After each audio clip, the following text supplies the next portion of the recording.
Good evening. They see themselves as freedom fighters, the men and one woman from the northwest who've gone to fight so-called Islamic State in Syria and Iraq. But a report today says anyone who joins the Kurdish armed forces should be treated as a security risk when they return home. It's angered the fighters and their families, as Abby Jones reports. It's impossible to know how many British citizens have travelled to Syria or Iraq to fight against so-called Islamic State, but there are estimates of between 50 to 80 people, among them several from the northwest. They join either the Kurdish Peshmerga of Iraqi Kurdistan or the People's Protection Unit, known as the YPG. The YPG isn't considered a terrorist group here in the UK, but today's report from the think tank, the Henry Jackson Society, says it's linked to a group called the PKK, which is. The report says anyone fighting for the YPG should now be considered a security risk when they return home, a suggestion that's caused hurt and anger. Freedom fighters or terrorists? For those who feel they've laid their lives on the line to fight so-called Islamic State, there is no question.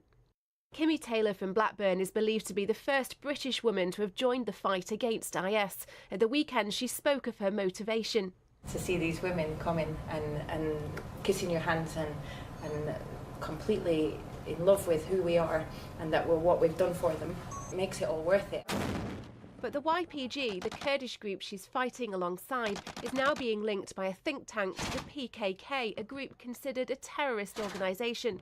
The Henry Jackson Society is urging the government to treat any British volunteers who fight for the YPG as potential terrorists.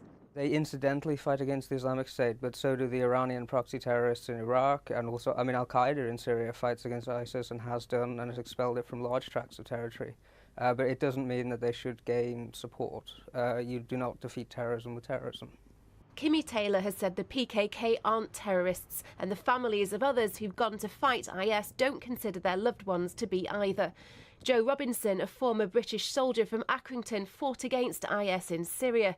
2 weeks ago, he was arrested in Turkey and faces terror charges. He's not a terrorist. That's the most ridiculous thing I've ever heard in my life.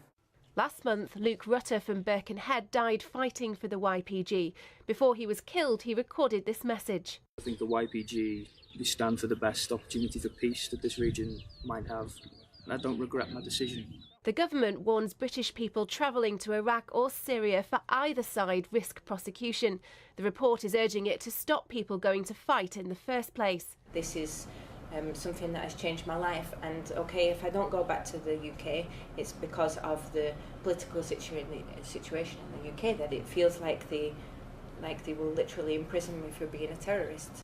But those already there and their loved ones have urged the public to do their own research and not jump to labelling them terrorists. Abby Jones, BBC North West Tonight. A woman has died.